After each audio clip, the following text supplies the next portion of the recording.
BlackRock, Vanguard, State Street, Fidelity, Rothschild, Rockefeller, Morgan, DuPont, Astor, Windsor, Gates, Soros, Schwab, Kissinger, Brzezinski, Cheney, Obama, Bush, Clinton, Crown Corporation, City of London, Vatican City, Washington, D.C., the unholy trinity of sovereign states, the World Economic Forum, Bilderberg Group, Trilateral Commission, Council on Foreign Relations, Club of Rome, the Federal Reserve, the Bank of International Settlements, IMF, World Bank, Pfizer, Moderna, AstraZeneca, Johnson & Johnson, Bayer, Monsanto, Nestle, PepsiCo, Cargill, Unilever, Blackstone, Halliburton, Bechtel, Raytheon, Lockheed Martin, Northrop Grumman, Boeing, DARPA, Mitra, InQtel, NSA, CIA, FBI, Mossad, MI6, NATO, NASA, WHO, UN, Google, Meta, Amazon, Microsoft, Apple, TikTok, Hollywood, Disney, CNN, Fox, MSNBC, BBC, Reuters, Associated Press, Skull and Bones, Freemasons, Jesuits, Opus Dei, the Knights of Malta, MK Ultra, Paperclip, Mod, Gladio, Mockingbird, Stargate, Phoenix, Artichoke, 9/11, COVID-19, Epstein, Iraq, Libya, Syria, Afghanistan, Ukraine, Gaza. They are not conspiracy, they are coordinated continuity, a syndicate of institutions and ideologies that have shaped every breath of your life without your knowing. They manufacture war, then sell both sides the bullets, they design the sickness, then sell you the cure, they poison the food, the air, the soil, then build hospitals and charge you for healing, they inject you with patents, then claim ownership of your DNA.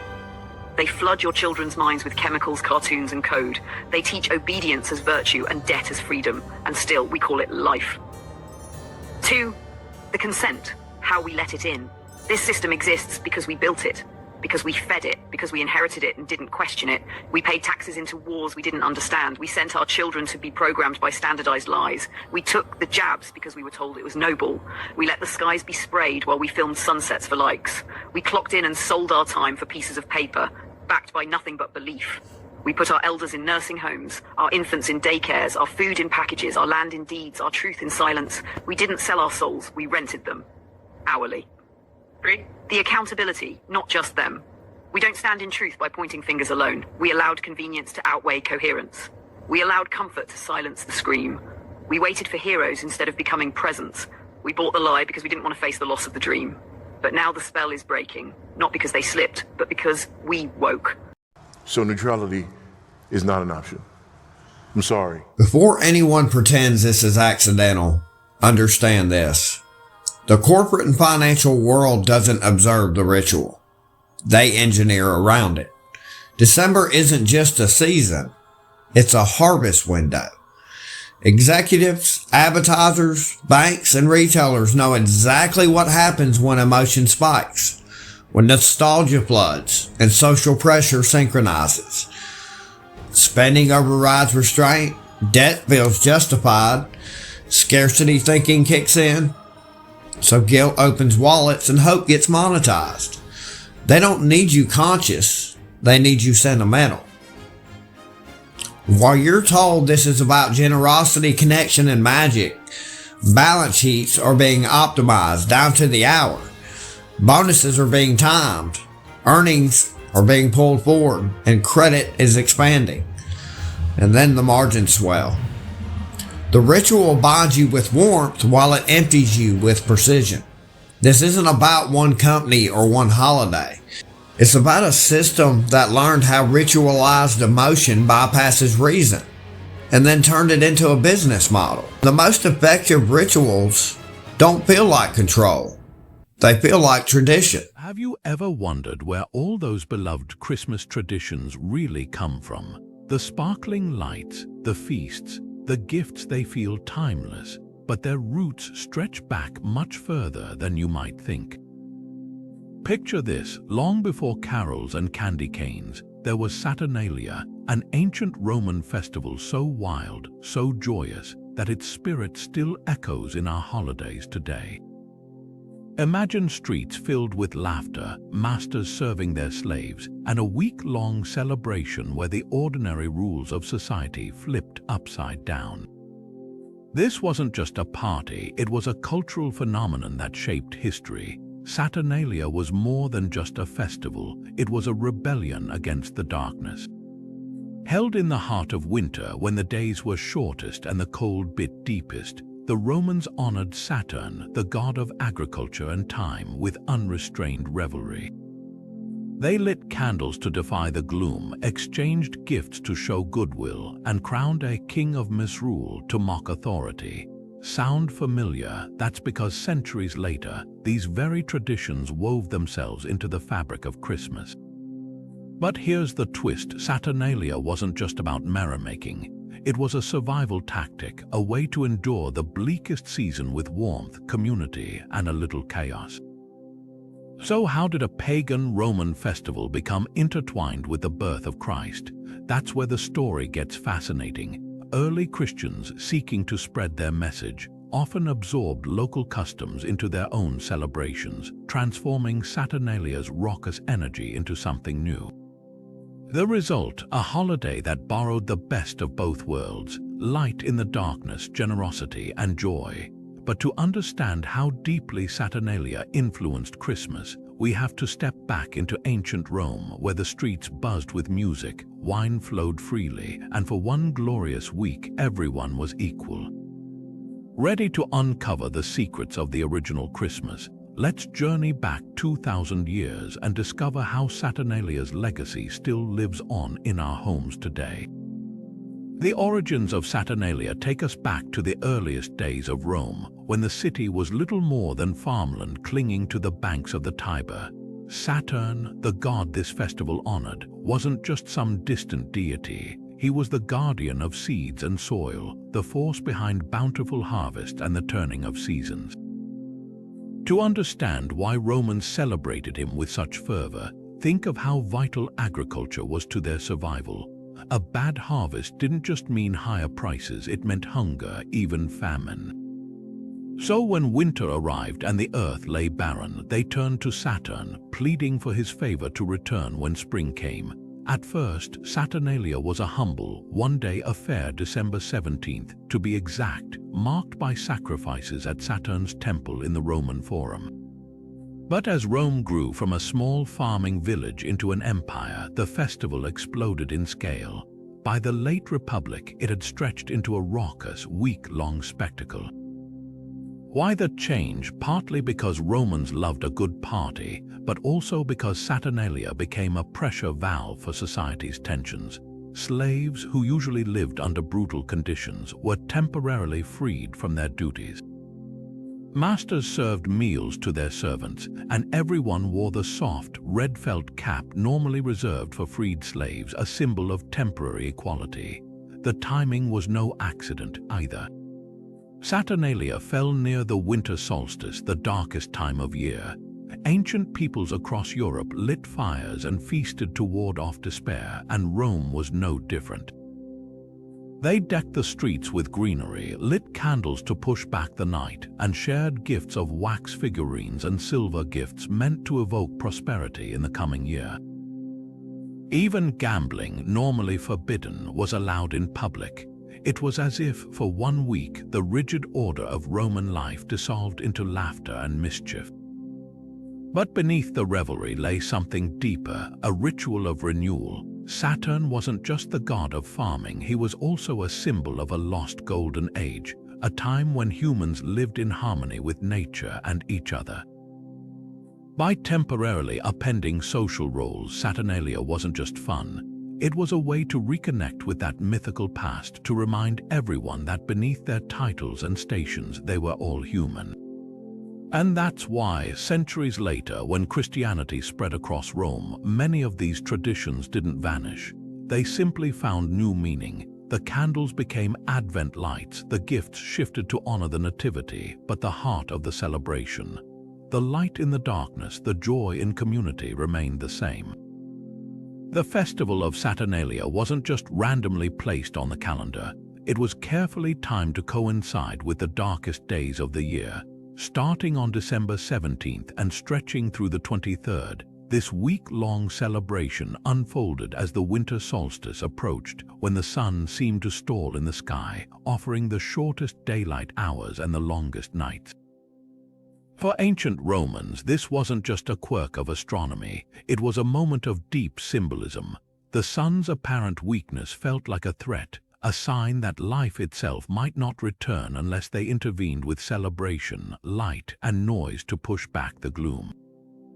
But why these specific dates? December 17th was originally the single day dedicated to Saturn, tied to the anniversary of his temple's dedication in Rome. Over time, as the festival grew more popular, it expanded to fill an entire week, ending just before the solstice. This timing wasn't unique to Rome. Cultures across Europe and the Mediterranean marked the solstice with their own rituals, from the Norse Yule to Celtic midwinter fires. The Romans, ever practical, saw this as a way to harness communal energy when people needed it most. After the hard labor of harvest, winter was a time of scarcity, cold, and uncertainty. Saturnalia's revelry wasn't just fun. It was a psychological lifeline, a way to fight seasonal despair with feasting, laughter, and the defiant glow of candlelight. The solstice itself, usually around December 21st or 22nd, held cosmic significance. To the Romans, it marked the turning point, the moment the sun began its slow return, promising longer days ahead. Saturn, as a god of time and renewal, was the perfect figure to oversee this transition.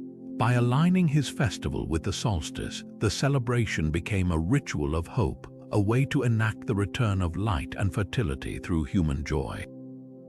Streets were draped in evergreen boughs, symbolizing life that endured even in winter's grip, while oil lamps and torches burned through the night, a tangible defiance against darkness. This connection between Saturnalia and the solstice didn't just shape Roman traditions. It quietly paved the way for Christmas. When early Christian leaders sought a date to celebrate the birth of Jesus, they chose December 25th, not because of biblical evidence, but because it aligned with existing solstice festivals. By placing Christmas near Saturnalia, they offered converts a familiar framework, transforming pagan light rituals into a celebration of Christ as the light of the world. The echoes are undeniable: the candles, the feasting, even the gift-giving, all trace back to those ancient December nights when Romans fought the darkness with revelry. So the next time you plug in holiday lights or exchange presents, remember, you're taking part in a tradition that's far older than Christmas itself. Due to this, the limits of debate in this country are established before the debate even begins. Certain questions are allowed. Certain questions are rewarded. Certain questions are endlessly recycled. And everything outside that boundary is neutralized immediately. It's either marginalized, ridiculed, or pathologized. You're not debated with, you're labeled. There used to be words for it back when I was younger. Disloyal, subversive, maybe even unpatriotic. Now there's a better one. Conspiracy. Because a conspiracy doesn't just dismiss an idea, it poisons the person asking it. The moment you suggest that powerful people might coordinate, might plan, and might preserve systems across generations, that's it. The conversation is over. You're a kook. You're a conspiracy nut. That doesn't happen. And that reaction alone should tell you something. Because corporations plan decades ahead. Governments plan generations ahead. Militaries plan contingencies centuries deep. But suggest that ritual, calendar, psychology, and mass behavior might be deliberately aligned? Oh my goodness, impossible, unthinkable, laughable. That's not logic, that's boundary enforcement. Because the moment certain systems are named, they lose power. So tonight I'm going to name one. Not Christmas as a feeling, not Christmas as family time, not Christmas as memories, but Christmas as the ritual. Not a ritual, the ritual. And if that phrase makes you uncomfortable, good. Discomfort is the physiological sign that the ritual is actually being disrupted. So let me say this clearly before we go any further, because I know a lot of people are going to be upset by this. I am not here to tell you that people who celebrate Christmas are evil. I'm not here to tell you that lights and trees and gifts and family meals are sinful. I'm here to show you something far more disturbing. That December 25th operates as a global ritual reset. And it does so whether you believe in it or not. Because rituals do not require belief. They require participation. They require repetition. And it's been 2,000 years. At this point, let's stop dancing around the language. If it repeats, if it synchronizes, if it imprints identity, it's a ritual. Christmas isn't unique. It's just the most successful expression of the ritual ever created. So why December? Let's start with something every serious scholar already admits. Jesus Christ was not born in December. That is not debated. That's not fringe. It's not even controversial. Most likely the spring, possibly the fall. I mean, every academic timeline agrees. So the question is not, was Jesus born on December 25th? The real question is, why was December 25th chosen anyway? And once you ask that honestly, the answer stops being comfortable. Because December was already occupied. In ancient Rome, late December was dominated by Saturnalia and later Sol Invictus. And no, this is not about spooky gods or mystical incantations. This is about how empires manage human behavior. See, Rome understood something modern people refuse to acknowledge. If you control the calendar, you control the people. These festivals were not a party. They were pressure release rituals. I mean, gift giving, feasting, drinking, excess, social inversion. You know, the master served the slaves. The rules were relaxed temporarily. Why? Well, because after the release, order returned stronger than it was in the first place. That's not mythology. That is governance. I mean, Saturn is an archetype. It was never about horns or red skin. Saturn represented time and cycles, limitation and consequence, authority over order. Saturn was the god of when. And whoever controls when controls you. Because if you decide when people rest, when they celebrate, when they spend, when they emotionally reset, you don't need chains. Now listen carefully, because Rome did not erase these festivals. Rome absorbed them. You know, they changed the language, they changed the justification, they changed the narrative, but the timing stayed. And the emotional arc stayed. The reset mechanism stayed. Rome never destroyed a working system. Rome preserved the ritual. Now fast forward to now. You know, ask yourself questions you were never trained to ask. Why does December feel different? Why do you feel emotions you didn't choose to feel? Why does spending spike automatically?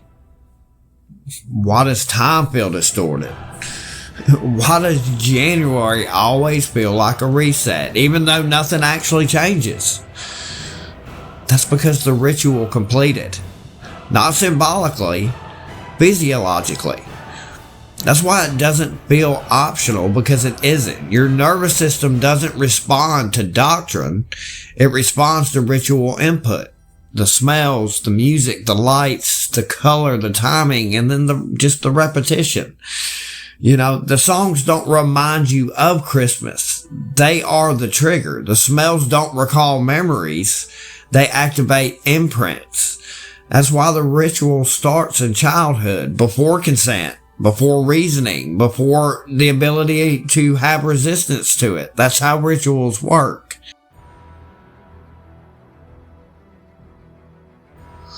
Now let's talk about Santa. Carefully, precisely, and without stupidity. Santa is not Satan. That's a distraction.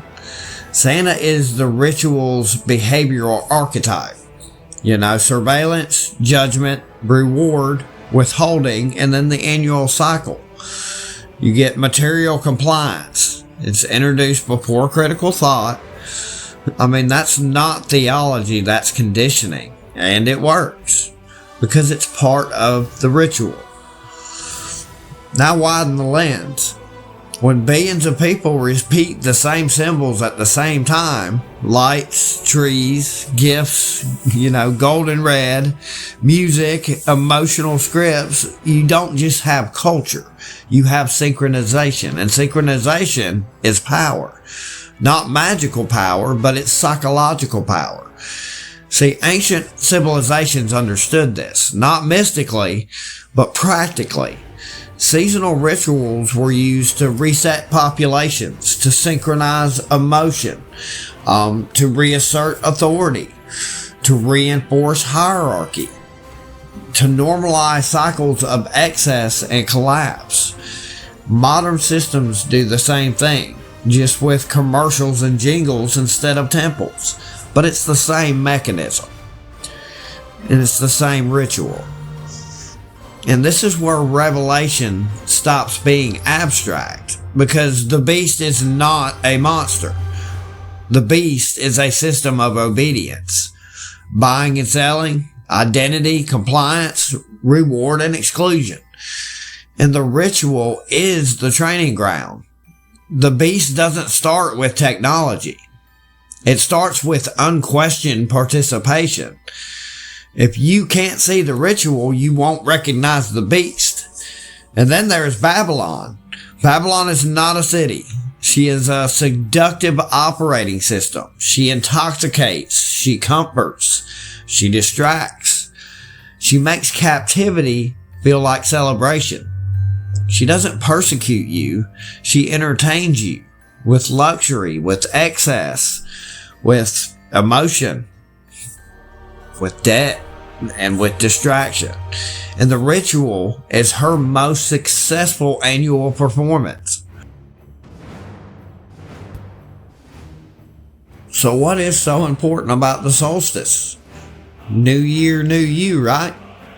That's not optimism. That's ritual erasure. And the ritual makes it feel natural. This is why the solstice matters. Every civilization put something massive there, a huge celebration. Every single one. Darkness, cold, scarcity, emotion. That's when humans are vulnerable. Put the ritual there, right? Repeat it every year. You don't just create tradition, you write identity. You do something once, that's an event. Do it every year for your entire life. That's ritual programming. And it's been running for 2,000 years. So no, this isn't about banning holidays. This isn't about hating traditions. This is about recognizing the ritual while you're inside it. Because the ritual completes whether you believe in it or not. But once you see it, it loses its power. And that is what Scripture actually warns about. Not demons, not costumes, not superstition, but unknowing repetitive participation. So if you're listening to this during the Christmas week, hear me clearly. This isn't about fear. It isn't about withdrawal. This isn't about hating people or traditions. It's about conscious presence. You don't have to rage against the ritual to break its hold. You don't even have to mock it. You don't have to replace it with yet another ritual. You just have to see it for what it is. Because the moment a ritual is recognized, it stops being automatic. And the moment it stops being automatic, it stops owning you. You can still gather. You can still love people. You can still share meals, laugh, remember, and rest. Just don't surrender your awareness while you do it. Because the danger was never the celebration. The danger was unexamined repetition. So as this season closes and the calendar turns, don't let their reset erase you. Don't let nostalgia overwrite discernment. Don't let repetition replace truth. Stay awake. Stay aware. Stay ready. But as always, most importantly, stay grounded in truth. This was written in 91 AD. At the same time, there appeared in Judea an extraordinary person called Jesus. if it be lawful to call him a man. He was a famous worker of miracles, a teacher of those who were desirous of receiving the truth in simplicity, and brought over to him many disciples, both Jews and Gentiles. This was the Christ, whom Pilate, as the accusation of the princes and the great men of the nation, delivered up to the ignominious punishment of the cross, notwithstanding which those who first loved him did not forsake him. He appeared to them alive again the third day after his crucifixion, with numberless other wonders concerning him. And thence to this day there is a set of people who bear the name of Christian, as owning him for their head, Lord, and Master.